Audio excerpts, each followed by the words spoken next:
मैं जिनके सामने बैठा हूँ वो है डॉक्टर जाकिर नाइक।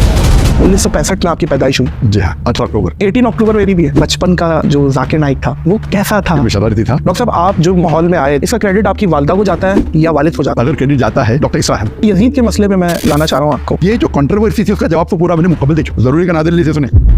कभी ऐसा कोई सवाल जो आप भी सोचने पे मजबूर हो गए हो कि यार इस बात का क्या जवाब? सबसे पॉपुलर इंसान जिसको मैं डिबेट किया हूँ विलियम कैम्पबेल है। उनने तकरीबन 38 साइंटिफिक एरर्स निकाली कुरान में। इसका जवाब मेरे पास ही नहीं। सबसे टफ आपको या इंटेलिजेंट कौन लगा? वो है शिशिर अफसर। उस टाइम नंबर 1 पे थे। अब इंडिया जाना आपके लिए पॉसिबल है या नहीं? उनके लिस्ट में तो नंबर 1 टेरर जाकिर नाइक है। वापस जाने के चांसेस तो नहीं है। बड़ी तादाद में गैर मुसलमान अगर इस्लाम से मुतासिर होकर इस्लाम कबूल करते हैं तो मैं उनके लिए टेररिस्ट बन गया ना। वो बांग्लादेशी बम वाला भी आपके हाथ से निशान दिया। जाकिर नाइक के लेक्चर देख के वो नोट ऐसे मोदी साहब को कोई मशवरा देंगे? सबसे बड़ा खिलवाड़ उन्होंने किया जो कश्मीर की आज़ादी उसको हटा दी। दुनिया का सबसे एक्सपेंसिव घर किसका है? मुकेश अंबानी। उसकी प्रॉपर्टी किसकी है? वक्फ बोर्ड की। अभी मुसलमान को जागना चाहिए। अगर एक मस्जिद हमारी बाबरी मस्जिद गई, अगर ये अमेंडमेंट बिल पास हो गया तो हजारों मस्जिद जाएंगी। अगर आप नहीं जागेंगे आज, अल्लाह आपको दोषी ठहराएंगे। जब शाहरुख खान आपसे मिलते हैं तो किस चीज़ से बात करते हैं? क्या इंपॉर्टेंट है रखना? पाकिस्तान का बात।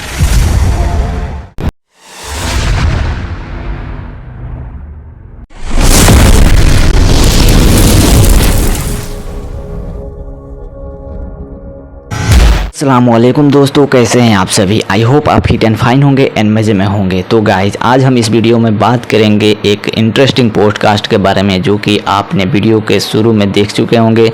तो दीन की दुनिया का तबलीग करने वाले किए दुनिया को पूरा लाइक। और आज हम जिसके बारे में बात करने वाले हैं वो है डॉक्टर जाकिर नाइक। तो गाइज, पूरी दुनिया को मुतासिर करने वाले और सबसे ज़्यादा नॉलेजेबल धर्म के बारे में रखने वाले डॉक्टर जाकिर नाइक का एक पॉडकास्ट नया आया है नादिर भाई के साथ।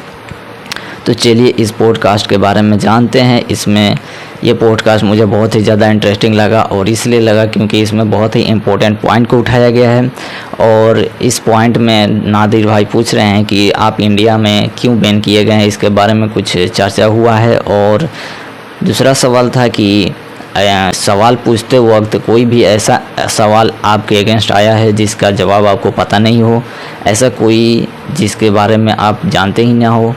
तो इस बारे में डॉक्टर जाकिर नाइक का क्या जवाब था, इसके बारे में हम वीडियो में आगे देखेंगे। तो गाइस, वीडियो स्टार्ट करने से पहले अगर आप हमारे चैनल पर नए हैं तो चैनल को ज़रूर सब्सक्राइब करें, बेल आइकन को दबा दें और नॉलेज अच्छा मिले तो इस वीडियो को ज़रूर लाइक करें।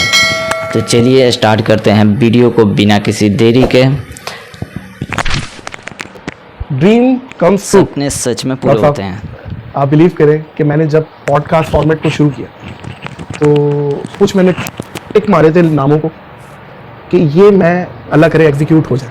आपका नाम सर फहरिस्त था और आज मैं आपके सामने बैठा हूँ। मोमेंट है ये मेरे लिए। Thank you so much. आपने इतने कम शॉर्ट नोटिस पे आपने इनविटेशन को कबूल किया। आप बहुत मसरूफ़ थे और आपने अपनी मसरूफियत से टाइम निकाला और मैं उड़ के 6 घंटे की फ़्लाइट लेके डायरेक्ट मैं आपके पास घंटे की फ्लाइट लेकर आए हैं। देखिए डॉक्टर साहब, खैरियत से हैं? ठीक ठाक है? अल्लाह का फजल। हम इंग्लिश में बात करेंगे या उर्दू में? जो भी आपको डॉक्टर साहब, सबसे पहले हम बिल्कुल बचपने से शुरू करेंगे। 1965 में आपकी पैदाइश हुई जो कि विकिपीडिया बताती है। सही? जाकिर नाइक बचपन का क्या? 18 अक्टूबर। अच्छा, इत्तेफाक से 18 अक्टूबर मेरी भी है। 92 जी, 18 अक्टूबर 1965 में आपकी पैदाइश हुई है मुंबई में और बॉर्न एंड रेज वहीं के आप। और आप थोड़ा सा बताइए मुझे कि बचपन का जो जाकिर नाइक था, जो छोटा सा बच्चा था, वो कैसा था? शरारती था, शायर था, इंट्रोवर्ट था, एक्सट्रोवर्ट था, क्या था? अल्हम्दुलिल्लाह, बचपन में आप मुझे कह सकते थे कि मैं शरारती था। अल्हम्दुलिल्लाह, साथ साथ अक्सर लोग जानते हैं कि बचपन से मैं हकलाता हूँ। अच्छा। अगर कौन मुझसे पूछता था कि मेरा नाम क्या है तो मैं कहता था मेरा नाम है जाकिर। तो बचपन में हकलाता था और पूरे स्कूल की ज़िंदगी में हमारे school Saint Peter's High School में एक सब्जेक्ट होता था पब्लिक स्पीकिंग होता था। तो उसके अंदर टीचर्स मुझे PF देती थी, पास फेल। कह सकते थे कि मुझ पे तरस खा के, क्योंकि बात करने में जो मखलाता था, तरस खा के मुझे PF देते थे। तो बचपन से मखलाता था। और स्कूल के अंदर अल्हम्दुलिल्लाह अल्लाह के फजल से मैं मैथमेटिक्स सब्जेक्ट में वो सबसे ज़्यादा सब्जेक्ट मुझे पसंद था और उसके अंदर हमेशा अक्सर मुझे अवार्ड मिलता था best in mathematics throughout my life. And of course हमारे स्कूल के अंदर हायर स्टैंडर्ड के अंदर there were 2 section, one was alternative 1, alternative 2। IGCSE तुम्हारा बोर्ड कैम्ब्रिज बोर्ड था पहले, बाद में इंडिया में शिफ्ट हो गया। तो उसके अंदर 8, 9, 10 आखिरी 3 साल में ऑल्टरनेटिव 1, ऑल्टरनेटिव 2 होता था। ऑल्टरनेटिव 1 मतलब higher level of science and maths and alternative two मतलब low level of maths and science. Maths में तो मैं ऑल्टरनेटिव 1 में था लगते थे। और अल्हम्दुलिल्लाह हमारे स्कूल एक प्रोटेस्टेंट स्कूल थी, क्रिश्चियन स्कूल थी मुंबई में, लेकिन उसके अंदर 80% से ज़्यादा माशाल्लाह मुसलमान पढ़ते थे। सही। तो हमेशा बचपन में जहाँ तक के स्टडीज़ का सवाल था, अल्लाह के फजल से काफ़ी मैं आगे था सही था। लेकिन स्पोर्ट्स में हमेशा स्पोर्ट्स के अंदर एवरेज था। तो मेरी ख्वाहिश थी कि मैं एक बार रेस जीतना चाहता था स्कूल के अंदर, लेकिन अल्लाह की मर्जी थी, स्कूल लाइफ में कभी भी नहीं जीता। लेकिन जब कॉलेज लाइफ में मैं गया तो एक मुसलमान दोस्त ने मैंने ऐसा पूछा कि ये 10 किलोमीटर रेस का हाईएस्ट रिकॉर्ड क्या है? तो हंसने लगा मुझे, रिकॉर्ड पूछ रहे, चल के दिखाओ, तो भागने की बात दूर है। और कोई मुझे तो चैलेंज करता है तो मैं हमेशा चैलेंज एक्सेप्ट करता हूँ, but naturally see the situation, not any illogical challenge. तो मेरे पास एक हफ्ता था वो रेस में दौड़ने के लिए, और कॉलेज ये मेडिकल कॉलेज की बात है, और अल्हम्दुलिल्लाह की वजह से 10 किलोमीटर मुझे गोल्ड मेडल मिला। जी हाँ, 10 किलोमीटर में gold medal. And then I went on the state level.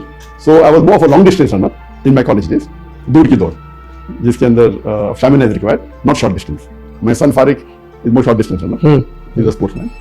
तो जहाँ तक कि एथलेटिक्स में था, वो मेरी ख्वाहिश थी स्कूल में, लेकिन अल्लाह ने उसे पूरी किया in the college life. And sports के अंदर of course I used to like football. The sports I never used to like was cricket. Cricket was a waste of time. Cricket में तो हमारी पाकिस्तान में सबसे ज्यादा जो स्पोर्ट्स है वो क्रिकेट है। टीवी टूटते हैं। हमारी मैडम एक बात बोलती थी कि क्रिकेट में 2 लोग खेल रहे हैं, बाकी 9 लोग खड़े हुए देख रहे हैं। ये अजीब गेम है, लेकिन बड़ा मशहूर है इंडिया पाकिस्तान। इंडिया पाकिस्तान में बहुत मशहूर है, लेकिन मेरे लिए से it is a waste of time. उसमें जहाँ तक कि एक्सरसाइज काफी कम है compare to other sports. Football is good, football है, वॉलीबॉल हो, बास्केटबॉल हो, उसके अंदर हम दिमाग के। मैं अभी अपनी टीम से बोल रहा था, मैंने कहा माशाल्लाह देखें यार डॉक्टर साहब, दुनिया में भी जन्नत में रह रहे हैं, इंशाल्लाह आखिरत में भी जन्नत। दुनिया में भी इतनी खूबसूरत जगह है कि ग्रीनरी और पुत्रा जाया, इतनी प्यारी जगह है आपने जो चूज की है। इंडिया से हिजरत करनी पड़ी। इंडिया याद आता है आपको? इंडिया सही बात है, हमारा देश इंडिया। ओवरऑल तो अल्लाह ताला ने जो प्लान किया, अल्लाह सबसे बेहतरीन प्लानर है। तो इंडिया को छोड़ने का अफसोस तो हुआ पहले, फिर हम यहाँ आए, काफ़ी फायदे हुए, काफ़ी ओवरऑल। लेकिन जो मिस करते हम इंडिया में, वो जो दावत हम बड़े खुले मैदान में आम करते थे, 10-10 लाख लोगों का रश। जी हाँ, मुसलमान गैर मुस्लिम के साथ, और गैर मुस्लिम तकरीबन 25%, 20 से 25% रहते थे। तो अगर मजमा होता था लाख का, तो उसमें से 25%, 25% होते थे, 25,000 होते थे गैर मुस्लिम। तो मजमा 5 लाख का होता था, बहुत बड़ी बात होते थे। मजमा 1 मिलियन का भी 10 लाख का, तो 2.5 लाख गैर मुस्लिम होते थे। तो वो जो मंजर है, इंडिया के अलावा सिर्फ 2 या 3 मुल्क में और हो सकता है। अच्छा, हो सकता इंडिया है की टक्कर का इतना बड़ा मजमा कहाँ? एक वो तो पाकिस्तान में, ठीक है, एक हो सकता बांग्लादेश में, ठीक है, इंडोनेशिया में। बिल्कुल, तीनों सही नाम लिए। और अभी तक मैं पाकिस्तान जब गया था, उस टाइम तो मैं तकरीर नहीं करता मुकर्रर थाने में। पहले बार पब्लिक स्पीच जो छोटे लेवल के ऊपर मेरा ऑर्गेनाइज में 1992 में दी थी, पब्लिक में 1994 में दी थी, 1993-94 में। और फिर बांग्लादेश जाने का मेरा प्रोग्राम बना था 2 बार। एक बार जब डॉक्टर शहीदात के साथ, वो मुझे ईयर याद नहीं, लेकिन आप अभी तक बांग्लादेश नहीं गए? अभी तक बांग्लादेश नहीं गए। पूरा 88 था या 92 था, ऐसा कुछ। दीदा साहब जाने वाले थे, तो मैंने भी वीजा लगा दिया, वीजा लग गया, वो ट्रिप कैंसिल हो गया, तो मैं गया नहीं। फिर 2013 की बात है कि मैंने वीजा लगाया था रियाद से। फिर वहां से इंटेलिजेंस की खबर आ गई मजमा बहुत बड़ा होने वाला है, अभी हालात सही नहीं है, तो आप पोस्टपोन करें तो बेहतर है। तो 2013 में वीजा लग गया कैंसिल। फैन फ्लोइंग देखिए, पाकिस्तान का ऐसा सवाल आपने पूछा, पाकिस्तान आए कहते हुए कब आई? आ चुका। आप कब आए? नेक्स्ट प्लान मेरी हुई थी जब हिजरत किया, 2016 में हिजरत किया। मेरा मौका तो हो सकता है कि अभी बहुत कुछ महीने बाद वापस जाऊं, 1 साल बाद, 2 साल बाद। तो जब 3-4 साल बाद पता लग गया कि अभी जाने के तो चांसेस नहीं है इंडिया, तो मैं डिसाइड किया अभी पाकिस्तान जा सकता हूँ। तो 2020 के स्टार्टिंग में या 2019 के एंडिंग में जब डिसाइड किया कि अभी इंडिया जाने के चांसेस तो बहुत कम है, अभी पाकिस्तान जाने में कोई हर्ज नहीं, पाकिस्तान में वेलकम करेंगे, काफी दावत है, काफी लोग जानते हैं। सर एक सवाल बनता है मेरा, और ये इंडियन ऑडियंस जो संजीदा ऑडियंस है उनसे भी सवाल है कि एक ऐसा शख्स जो कि मैं समझता हूं कि इस उम्मत में इस टाइम इंटरनेशनली कंपैरेटिवली रिलीजन्स को इतना अच्छा समझते हैं, जो शायद जिसकी मिसाल ना मिलती हो इंडिया में, मतलब मुझे ये समझ नहीं आ रहा कि क्यों नहीं आप जा सकते? आपका घर है, मतलब आप मक्का में हैं और आपको पता चल रहा है कि इंडिया में ये हो गया, और आप मक्का से आप अपनी जाते ही नहीं अपने घर, और आप मलेशिया शिफ्ट हो जाते हैं। ये थोड़ा सा इस चीज को बताएं, ये क्या था? पाकिस्तान आने की डिमांड नहीं थी पहले। पाकिस्तान आने के लिए पाकिस्तान वीजा मिलना मुश्किल है, लेकिन मेरे लिए बहुत आसान था, सब लोग जानते, मेरे वालिद भी जानते। तो पाकिस्तान वीजा मिलने तो मेरे लिए तो एक फोन कॉल था, ठीक है। तो मुमानियत तो थी नहीं, जाना चाहता तो जा सकता था और मैं 91 में गया था, लेकिन जो मैं दावती काम कर रहा था तो इस्लाम का उसूल है, शरिया का उसूल है, let a small loss take place to prevent a big loss. एक छोटी नुकसान को उठा लो बड़ी नुकसान को बचाने के लिए। अगर मैं पाकिस्तान जाता था तो हो सकता है बंद हो जाता था, तो कुछ इल्जाम लगाते थे कि ISI के साथ जुड़ा हुआ है। जी जी। तो वो डर की वजह से मैं नहीं गया। ऐसा मैं तो पाकिस्तान से मोहब्बत करता हूँ। बाहर जब जाता था मैक्सिमम दुनिया में अगर कोई भी एम्बेसडर से मिला, वो पाकिस्तानी एम्बेसडर, जो भी मुल्क में जाता हूँ तो ग्रेट चांसेस, चाहे वो सऊदी अरेबिया हो, UAE हो, बहरीन हो, गल्फ कंट्री हो, फॉरेन कंट्री भी जाते थे तो पाकिस्तानी एम्बेसडर से तो मुलाकात होती थी, खाना का मिलने आ जाता और पाकिस्तानी लोग से तो मोहब्बत थी। लेकिन एहतियातन मैं खुद माहौल जब देखा तो इसीलिए खुद मैंने आप नहीं किया। अब लेकिन क्या चांसेस हैं डॉक्टर साहब इंडिया के वापसी तो के? इसीलिए 2019 में जब मेरा इरादा हो गया अगर वापस जाने के चांसेस तो नहीं है, तो मैंने कहा अभी पाकिस्तान जा सकते हैं हम। तो मेरी प्लानिंग थी 2020 में एंडिंग में आने की पाकिस्तान, और मैं लोग से कांटेक्ट किया तो पूरा हो गया था प्लान। तो ये 2020 के स्टार्टिंग में प्लान हुआ। तब तक तो कोरोना आ गया था, बड़े बड़े जो गवर्नमेंट के लोग सब अग्री किए, ओ। लेकिन आ गया कोविड आ गया। कोविड आ गया। तो कोविड आने की वजह से ये पोस्टपोन हो गया। और नॉर्मली प्लानिंग रहती है काफी, मेरे जो कंट्री से इन्विटेशन रहते तो प्लानिंग रहती, तो वो उसकी वजह से 2020 में फिर कैंसिल हो गया। कोविड था 2020 मार्च के अंदर पूरा लॉकडाउन हो गया। फिर 21 में तो कोई लेक्चर टूर हो नहीं, फिर वापस लेक्चर टूर शुरू हुआ 2022 में। 21 में मलेशिया में शुरू किया लेक्चर देना में, लेकिन इंटरनेशनली 2020 तो शुरू हुआ, अभी वापस खुल गया। तो अब आपका है इरादा? आप जा सकते जी अभी तो इरादा है, इन्विटेशन वापस आने लगी और 2020 में आप आने वाले थे। सर मुझे ऐसा लग रहा है कि अब आप आ जाएंगे, हैं। मेरा दिल कह रहा है। जरूर। अभी इन्विटेशन हाथ में आ गए तो इंशाल्लाह, लेकिन अभी फिर से वो हालात जो होते पाकिस्तान में, ये प्रोटेस्ट हो रहा है, वो प्रोटेस्ट हो रहा है, तो वो डेट का जरा इंशाल्लाह अल्लाह चाहो तो मैं चाहता हूँ इस साल है इंशाल्लाह होपफुली दुआ करिएगा मौजूद का वकील इंशाल्लाह आप लोग भी डॉक्टर साहब पाकिस्तान आए। डॉक्टर साहब मेरा सवाल वही रह गया, अब इंडिया जाना आपके लिए पॉसिबल है या नहीं है? या इंडिया आप जाना इंडिया- तो एकदम आसान है, बाहर निकलना मुश्किल है। जाना तो इन्होंने रेड कार्पेट देगी, बुलाओ भाई आओ, अच्छा अंदर आओ, जेल में बैठो, अरेस्ट कर लेंगे वो? जाहिर है अच्छा उनके लिस्ट में तो नंबर 1 टायर है जाकिर नाइक की। अगर मैं बड़े तादाद में गैर मुसलमान अगर इस्लाम से मुतासिर होकर इस्लाम कबूल करते हैं, अल्लाह उनको हिदायत देता है, तो मैं उनके लिए टेररिस्ट ही बन गया ना। हालांकि काफी इल्जाम लगा, लेकिन अल्लाह की मदद से एक भी इल्जाम साबित नहीं। नहीं, जी सही जी बात है। वो बांग्लादेशी बम वाला भी आपके जी हाँ, खाते में डाल दिया था? था। उससे शुरू हुआ, उसके पहले तो कोई प्रॉब्लम था नहीं मुझे। लेकिन बांग्लादेश के अंदर 1 जुलाई 2016 में एक धमाका हुआ, टेररिस्ट अटैक हुआ, इसमें 4 या 5 टेररिस्ट इन्वॉल्व थे और कोई 21-22 फॉरेनर्स की मौत हुई। उसके अंदर एक जो टेररिस्ट था वो मेरे फेसबुक का फॉलोअर था। अंदाजा लगा। बांग्लादेशी न्यूज़पेपर एक 3 जुलाई को information the, one of the terrorist was a follower of doctor Zakir Naik on the Facebook. Indian media ने उसको ट्विस्ट की जी और बोले ही वाज इंस्पायर्ड। एक फॉलोअर होना अलग होता है और एक इंस्पायर्ड मुतासिर होके टेररिस्ट एक्ट करना अलग होता है, और एक फॉलोअर होना। तासुर दे दिया कि आपका साथी है। हाँ, लेकिन जाकिर नाइक के लेक्चर देख के उसने ऐसा रखे इनडायरेक्ट। तौबा है। तो इंडिया मीडिया में उस टाइम वो हफ्ते में अल्हम्दुलिल्लाह maximum search name in the world was Zakir Naik. आप ढूंढे Zakir Naik every day about 40-50 newspaper में, इंडियन न्यूज़पेपर तो मुझे ओवरनाइट दिखते हैं। गवर्नमेंट ने मुझे और फेमस बना दी। तो इसीलिए मैंने कहा जज़ाकल्लाह, जज़ाकल्लाह। और जज़ाकल्लाह मतलब अल्लाह उनको जज़ा दे। जो लोग अरबी जानते हैं वो समझ गए मैंने क्या कहा। इंग्लिश में थैंक यू भी कहा, नो प्रॉब्लम। लेकिन एक जज़ाकल्लाह अलग होता है और एक जज़ाकल्लाह खैर अलग होता है। जज़ाकल्लाह मतलब अल्लाह उनको जज़ा दे, जैसा किया। अच्छा का अच्छा, बुरा का बुरा। वाह। इसलिए अगर मैं कोई मुसलमान अगर अरब से कहूंगा जो अरबी जानता है और इस्लाम जानता, जज़ाकल्लाह, गाली। उनका गाली है तो मुझे क्या? गाली भी हो सकती, गाली है नहीं हो सकती है, लेकिन क्या मैंने कोई गलती किया? तो जज़ाकल्लाह मतलब अल्लाह उनको जज़ा दे। तो अगर कोई गलत काम किया उसके लिए हो सकते। तो सही में अगर किसी को आप शुक्रिया अदा करना चाहते होना चाहिए जज़ाकल्लाह खैरन, अल्लाह आपको जज़ा दे आपके अच्छे काम का। बिल्कुल सही है, दुरुस्त। तो एक बात है कि मोदी से मुझे बहुत फायदा भी हुआ अल्हम्दुलिल्लाह। इज्जत की इज्जत नहीं करता था मैं, और इज्जत करने से बहुत फायदा हुआ। अल्लाह ताला का ये प्लानिंग है, अल्लाह ताला जो प्लानिंग करता है तो जो लोग इस्लाम के दुश्मन रहते उनसे भी बहुत से अच्छे काम करवा लेते हैं। मोदी साहब को कोई मशवरा देंगे? वो तो बहुत मशवरा दे दिया मैंने। क्या कहेंगे मोदी साहब इस टाइम क्या इंडिया के कहेंगे? लिए सही बात कैसे है, हैं? what- आपके नजदीक क्या? अभी तो 10 साल तो बहुत रुक गया। अभी ये इलेक्शन के अंदर जरा उनकी पॉपुलैरिटी कम हो गई, हुई है? मोदी की बहुत कम हो गई कंपेयर टू सही बात बिफोर। है, कम हुई है। उन्होंने कहा था, उनकी पार्टी ने और खुद कहा कि हम 400 पार करेंगे, 543 सीट से 543 543 सीट से उनको 400 से ज्यादा मिलने वाले थे। अल्लाह की मदद से 50% भी नहीं मिले उनको। पहले इलेक्शन में 50 से ज्यादा मिले थे, 52 53% विद कोएलिशन हो गए थे। फर्स्ट इलेक्शन 2014 की बात कर रहा हूं। डायरेक्ट अल्हम्दुलिल्लाह उनकी पार्टी अकेले 50% क्रॉस की, 54 या 55%, एंड विद कोएलिशन 59 हो गई थी। 2019 में अकेले उनकी पार्टी 58% 59 हो गई, विद कोएलिशन कुछ 64-65 के ऊपर हो गई। इस टाइम बोले अकेले बीजेपी 400 पार, 400 पार मतलब over 2/3 majority alone BJP, not the coalition.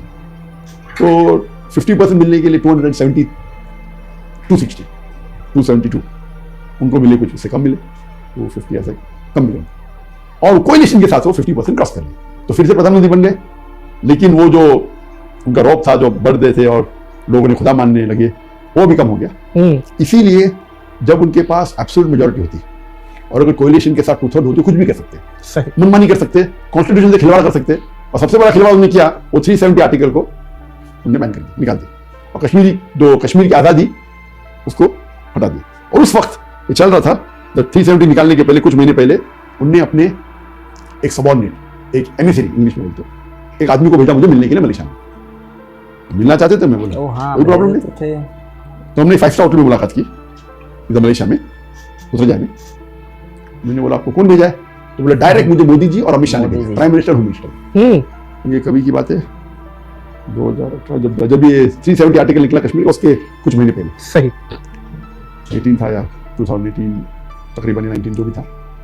तो क्या बात हुई सर? उन्होंने कहा कि हम आपके हमारे बीच में दरमियान मिसअंडरस्टैंडिंग हटाना चाहते हैं। सही। तो मैंने कहा मेरे हिसाब से अगर मुझे कोई दुनिया में मेरे फैमिली के बाद अच्छी तरीके से जानता है, आपकी इंटेलिजेंस है, इन्वेस्टिगेशन मेरे फैमिली के बाद अगर मुझे कोई एकदम गहराई से जानता है, वो आप लोग हैं। मेरी जिंदगी तो एक ओपन बुक है, खुली किताब है। वो अलग बात है कि आपको मेरे काम पसंद नहीं आते, लेकिन मैंने कोई भी कॉन्स्टिट्यूशन का एक भी हिस्सा I have not broken any law of Indian government. वो पैचअप करना चाह रहे थे आप? हाँ, बिल्कुल। तो बात तकरीबन हुई 5-6 घंटे तक। अच्छा। मंच भी किया अपने साथ में। तो बोले नहीं, आप इतने मशहूर है, हम आपके साथ होना चाहते हैं, हम चाहते हैं आपको एकदम वापस इंडिया बुलाए, एकदम पूरे विद फुल, आप इतने मशहूर, आप इतना अच्छा काम कर रहे हैं, आपकी नॉलेज क्या है दिन के बारे में, आप हिंदुइज्म की नॉलेज रखते हैं, ब्ला ब्ला ब्ला। आप चाहते क्या है? बोले कुछ नहीं, हम चाहते ट्रैप तो नहीं था डॉक्टर साहब के आए तो पकड़ लो, हो सकता है अल्लाह वाला। अच्छा। तो मैंने बोला कि आप चाहते क्या? नहीं, हम सिर्फ चाहते हैं कि हमारे ताल्लुकात अच्छे हो। तो मैं उन्हें साफ कहा कि देखो, आप अगर मुझसे कुछ काम लेना चाहते हैं, मैं मेरे देश के लिए, मुल्क के लिए काम करने को तैयार हूँ। मेरी 2 शर्तें। एक शर्त है, जो आप मुझे कहेंगे वो कुरान और हदीस के खिलाफ नहीं होना चाहिए, नंबर 1 शर्त। अल्लाह और अल्लाह के रसूल टीचिंग के खिलाफ नहीं होना चाहिए। और नंबर 2, मुझे आपके पैसे की जरूरत नहीं। अगर ये 2 शर्त पूरी हो जाती, आप जो मुझसे काम लेना चाहते, मैं मेरे मुल्क के लिए हाजिर हूँ। तो बोला वेरी गुड, नो प्रॉब्लम। तो गुफ्तगू हुई, काफी गुफ्तगू हुई। आप चाहते हैं क्या? नहीं, कुछ नहीं, हम कोशिश करेंगे अभी आपको वापसी आने के लिए सर। तो उस वक्त तो कुछ कहा नहीं, लेकिन एकदम पैचअप कर लिया ऐसा कि अभी हम with in couple of months आप वापस आ सकते। मुझे उम्मीद तो थी नहीं। फिर मुझे कहने लगे, वो आदमी शब्द आया था उधर से, दिल्ली से, कि हम चाहते हैं कि आप हमारी गवर्नमेंट को सपोर्ट करो कश्मीर माय गॉड कि जो 370 आर्टिकल को निकाला जाए वो सही है। तो मैंने कहा ये तो नामुमकिन है, मैं मेरे मुसलमान भाइयों के साथ गद्दारी कर ही नहीं सकता। सैल्यूट है तो यार, मुसलमान कश्मीर में उनका हक है फ्रीडम, और जो ने मुआहदा किया है उसके तहत रहे तो कोई प्रॉब्लम नहीं। Article 370 part of the it's constitution, इसके अंदर दे हैव गॉट फ्रीडम। कुछ चीज़ के अंदर ऑटोनॉमी है, कुछ चीज़ के अंदर वो साथ में इंडियन गवर्नमेंट के है। लेकिन आप अगर कहीं ऑटोनॉमी को निकाल देंगे तो जैसे उनके ऊपर, इंडिया को इंडिपेंडेंस जब मिला, काफ़ी है सिर्फ जो पार्ट्स ऑफ इंडिया है ऑटोनॉमस, इसमें तो मैं कुछ कर नहीं सकती। तो ये तो कुरान के खिलाफ है, हदीस के खिलाफ है, मेरे मुसलमान भाई का गद्दारी है। उनका रिएक्शन माशाअल्लाह। तो नहीं ऐसा मत, ऐसा कुछ देखो, मैं आउट ऑफ द क्वेश्चन। हाँ, ये बोल सकते हो क्या गलत हो रहा है, ये बोल सकते हो क्या गलत हो रहा है, I am totally against it. ठीक है, उनका स्टाइल था, कि बीजेपी गवर्नमेंट का स्टाइल है कि मुसलमान को अगर जो चाहते हैं अपने काम कराने के लिए, चाहे उलमा हो, चाहे बिजनेसमैन मुसलमान हो, कोई भी हो, या अगैर मुस्लिम हो, वो पहले आके प्यार से बात करते हैं, फिर कोशिश करते पैसे देके खरीदने की, नहीं खरीद जाता धमकी देते अंदर कर लेंगे। तो उनका फॉर्मूला है, प्यार से करके तारीफ करो, हम तुमको फायदा देंगे। नंबर 2, पैसे देके खरीद। अक्सर ये पहले 2 में अक्सर लोग मान देते हैं। तीसरा है, नहीं करेंगे तो ईडी की रेट डालेंगे, इनकम टैक्स की रेट डालेंगे। मेरे साथ तो सब कुछ कर लिया उन्होंने, मुझे प्रॉब्लम ही नहीं, पुलिस भेजे, ईडी भेजे, ये भेजे, नंबर 1 टेररिस्ट कह दिया।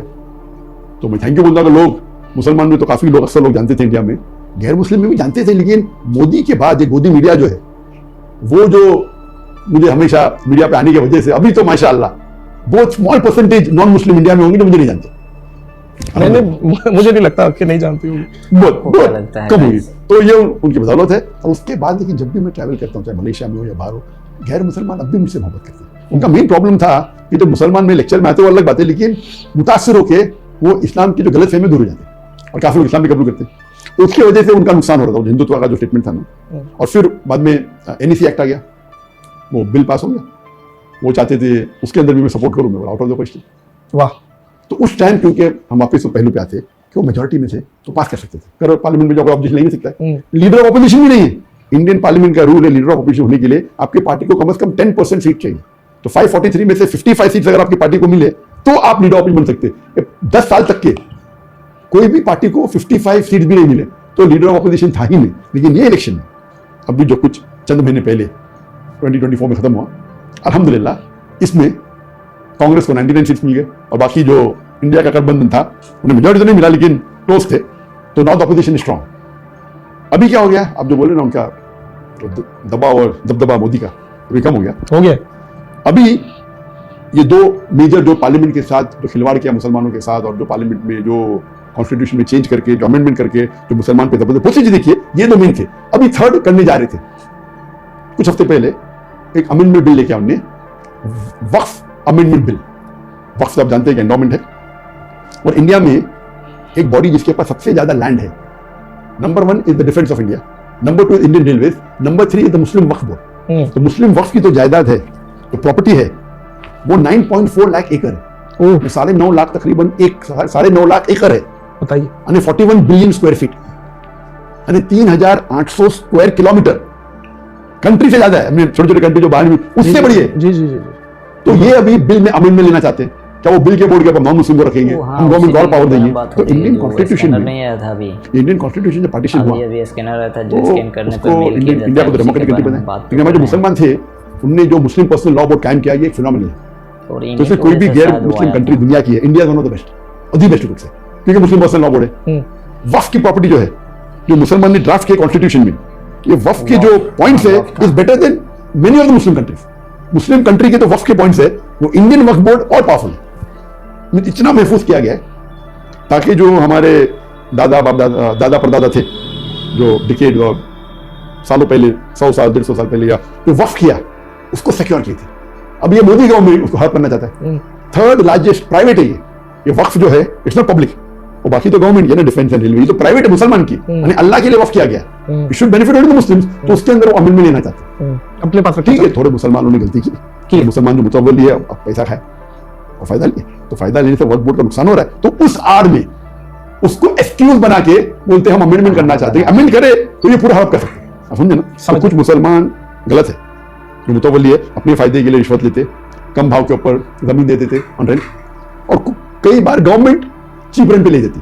आपको शायद पता नहीं होगा, दुनिया का सबसे एक्सपेंसिव घर किधर है? मुंबई में। कौन किसका है? मुकेश अंबानी का। वो $2 बिलियन होते, कोई बोलता है 1, कोई बोलता है 1.5, $2 बिलियन मुकेश अंबानी का। मुकेश अंबानी का। बताइए, दुनिया में सबसे एक्सपेंसिव हाउस जो 27 माले की बिल्डिंग है, एंटेलर, उसके ऊपर हेलीपैड है, दुनिया का सबसे एक्सपेंसिव हाउस, उसकी प्रॉपर्टी किसकी है? वक्फ बोर्ड की। अच्छा, ये मुस्लिम वक्फ थी, लेकिन कोई मुसलमान ने गड़बड़ किया है ना, रिश्वत है क्या, मुझे पता नहीं डिटेल उसके कोर्ट केस हुआ था। कोर्ट केस होने की वजह से महीनों तक या कई साल तक वो अपने घर में एंटर भी नहीं कर सकता, लेकिन अभी क्लियर हो गया। अच्छा, आई मस्ट से कि शायद ये जो हिंदू हमारे भाई देख रहे होंगे वो शायद डिसएग्री करें इस बात से, ऐसा नहीं है। और काफी फेमस केस हो गया था, वो अलग बात है कि उसके अंदर मुसलमान की गलती तो होगी, उन्होंने कैसा उनको दिया, वक्फ प्रॉपर्टी बेच नहीं सकते, वक्फ है, वक्फ प्रॉपर्टी अटेंड कर सकते, ये कर सकते। तो इसीलिए मैं कहता हूँ कि कुछ मुसलमान अपने फायदे के लिए इतना कुछ गलत कर देंगे, तो उसको इंप्रूव करने के लिए आप लॉ में तब्दीली ला सकते। इतनी तब्दीली मत लाओ कि पूरा हड़प कर सके। तो उन्होंने बोला अच्छा वापिस चेक करेंगे वक्फ प्रॉपर्टी, कहने हम गैर मुस्लिम को बनाएंगे, उसके कमेटी में गैर मुस्लिम कैसे कमेटी में आ सकता है? फिर कहने लगा कुछ प्रॉब्लम हुआ तो डीएम में डिस्ट्रिक्ट मजिस्ट्रेट कर सकता है, वो डिस्ट्रिक्ट मजिस्ट्रेट वो तो पूरा पॉलिटिकल अपॉइंटेड है। उसका मतलब ये अगर अमेंडमेंट बिल आ गया तो गवर्नमेंट चाहे तो आराम से प्रॉपर्टी हड़प कर सकती है। तो ये मैंने चंद रोज पहले कहा, मेरा जो लास्ट सैटरडे हुआ था, अभी क्या है थर्सडे, तो 4 या 5 दिन पहले मैंने मेरे लाइफ क्यूएनए में कहा आज डॉक्टर जाकिर ने, तो अभी इंडिया मीडिया में ऑफिस से आ गया, डॉक्टर जाकिर ने एक भड़कीले बयान दे रहा है, मुसलमान को भड़का रहा है इंडियन गवर्नमेंट के खिलाफ। शुरू हो गया। नहीं, वो डॉक्टर साहब जवाब नहीं मिला मुझे कि जब आपने उनको जवाब दे दिया जो इंडियन ऑफिशियल आए थे, तो उनका क्या रिएक्शन था? वो फिर उठ के चले गए के बाद? उस टाइम तो बाद में मेरे कांटेक्ट में थे ना, अंदर गए तो एकदम अच्छे से, अभी आप अभी ग्रीन सिग्नल देते आप वापस इंडिया आ सकते। मुझे तो उम्मीद थी नहीं, लेकिन मैं मेरे मुल्क के लिए जो भी जायज है, India is a great country. Modi ने अगर कुछ प्रॉब्लम किया तो हो सकता है, जगह पे नहीं है। India in terms of amongst the non Muslim countries in the world one of the best. अच्छा, नॉन मुस्लिम वो सब मुस्लिम कंट्री अच्छा है, वो एक अलग सब्जेक्ट है। अब इंडिया आप नहीं जाएंगे ना, अल्लाह चाहा तो क्यों नहीं, अगर अभी मोदी नहीं रहा और जो नेक्स्ट गवर्नमेंट अगर जस्ट रही तो जरूर जाऊंगा मैं, क्योंकि अभी तक के I am not been convicted. जब इंडियन गवर्नमेंट ने फाइल की मेरे खिलाफ कोर्ट के अंदर, मेरी पूरी प्रॉपर्टी को जब्त कर लिया, तो हमने उनको कोर्ट के अंदर उसके अगेंस्ट पिटीशन फाइल की। तो उसका जज जो था, द चीफ जज ऑफ द ईडी कोर्ट, उसका नाम था मनमोहन सिंह, वो सिख था। तो उन्हें जब इल्जाम लगाया कि टेररिस्ट बयान देता है, लोग को बोलता है, भड़का बयान देता है और टेररिज्म फैलाता है, तो जज ने कहा कि आपको शायद पता नहीं, महीने सैकड़ों जाकिर नाइक के लेक्चर देख चुका हूं, आप मुझे एक लेक्चर बताओ उनका, डॉक्टर जाकिर नाइक का, इन कॉन्टेक्स्ट उन्होंने टेररिज्म को प्रमोट किया और मैं उनके पूरे प्रॉपर्टी के ऊपर जब्त लगाने का ऑर्डर दे दूंगा। सही सिर्फ एक नहीं, लॉयर चुप हो गया। तो उन्होंने कहा कि आपने डॉक्टर जाकिर नाइक के बयान देखे? तो लॉयर बोला नहीं देखा मैंने। तो आपने जब सुने ने उन पे इल्जाम लगा रहे, कम से कम सुनो तो सही। तो हिस्टोरिकल जजमेंट था, तो उसके बस्ते आ गया। बस्ते आने की वजह से हमको बेच सकते, प्रॉपर्टी को रेंट नहीं कर सकते। लेकिन उसके बाद आपको पता है, अगर कोई जज, उस टाइम मोदी का काफी पावर अभी भी है, जुडिशरी है नहीं, इतना ज्यादा तो जुडिशरी भी डरने लगी। आपने बयान उनके, अगर आपने फैसला उनके हिसाब से नहीं किया, आपको ट्रांसफर कर लेते क्या आदमी, तो इंटरफेरेंस बहुत है, ये भी कम हो गया। तो ये जो आप बोल रहे मोदी का जो पावर है अभी, ये अमेंडमेंट बिल क्या हो गया, जब उन्होंने टेबल किया, ऑपोजिशन ने ऑब्जेक्शन किया, तो parliament had to put it to judiciary parliament, आप समझे ना, और बोले जिसको ऑब्जेक्शन है 13 सितंबर डेडलाइन, 13 सितंबर तक जो मुसलमान को बिल का ऑब्जेक्शन था, तो ये जुडिशरी बैन हो गया। तो मैंने मेरे बयान में क्या और एक पोस्ट किया, क्या अभी मुसलमान को जागना चाहिए। अगर एक मस्जिद हमारी बाबरी मस्जिद गई तो इतना हल्ला गुल्ला हुआ, ठीक है, हाथ से निकल गई। अगर ये अमेंडमेंट बिल पास हो गया तो हजारों मस्जिद जाएंगी, क्योंकि ये वक्फ प्रॉपर्टी, जैसा मैंने कहा, 3800 स्क्वायर किलोमीटर से ज्यादा है। इट इज 9.5 लाख तकरीबन एकड़ लैंड है। इसके अंदर हजारों मस्जिद है, लाखों उम्मी, हजारों कब्रिस्तान है, मदरसा है, प्रॉपर्टीज है, आराम से हाथ से जा सकती है, कुछ नहीं कर सकते। तो मैंने कहा मुसलमानों से, अगर आप नहीं जागेंगे आज, अल्लाह आपको दोषी ठहराएंगे, आपको हमको। ये हमारा फर्ज है, अगर हमारे बाप दादा ने, परदादा ने वक्फ किया है तो हमारे बेहतरी के लिए, और हम सो रहे हैं, हम उसके रिस्पॉन्सिबल है। तो मैंने कहा आप जाके ऑब्जेक्शन रेज करो। और अगर 2.5% मुसलमान भी, हमारी आबादी 210 मिलियन है, 210 मिलियन है, 21 crore according to PW report and Indian report, अगर 2.5% भी, अगर 50 लाख भी ऑब्जेक्शन किए, 2.5% सिर्फ, तो ये बिल रुक जाएगा। तो क्योंकि मैं मुसलमानों को कह रहा था ऑब्जेक्शन लो, तो ये गोदी मीडिया को अब देखेंगे, अब शुरू हो गया। मैं कल परसों देख रहा था, ओ doctor Zakir Naik is inciting hate, what inciting hate, हक मान रहे हमारा। If I am trying to guide the Muslim brothers and sisters कि आप ये बिल को रिजेक्ट करो, तो ये अमेंडमेंट बिल रुक जाएंगी और मुसलमान का फायदा होगा। डॉक्टर साहब, आप जो माहौल में आए, दीनी माहौल में, इसका क्रेडिट आपकी वालिदा को जाता है या वालिद को जाता है, किसको जाता है? वहां से वो लोग भी माहौल में थे या आप निकले हैं घर से और आपने एक लेगेसी कंटिन्यू की है, ये क्या बताइए? जहाँ तक कि घर का माहौल था, अल्हम्दुलिल्लाह घर का माहौल काफी इस्लामिक था। लेकिन वालिदैन ने कभी भी फोर्स नहीं किया, कभी भी फोर्स नहीं किया कि नमाज पढ़ो, कहते थे, लेकिन कभी जबरदस्ती नहीं की। ठीक है। तो हम जब स्कूल में था तो बचपन से याद है मुझे। ये वीडियो बहुत ही ज़्यादा लंबी हो जाएगी क्योंकि इस पॉडकास्ट 1 आवर का है, इसीलिए हम इसे 2 पार्ट में बात करेंगे। तो इस फर्स्ट पार्ट में आपको, आई होप कि आपको ये वीडियो अच्छा लगा होगा, और अच्छा लगा हो, आप पसंद आए तो लाइक ज़रूर करें वीडियो को और चैनल को सब्सक्राइब ज़रूर कर दें। तो चलिए मिलते हैं फिर एक नए वीडियो में, तब तक के लिए टाटा बाय बाय। चलिए Subscribe for more content.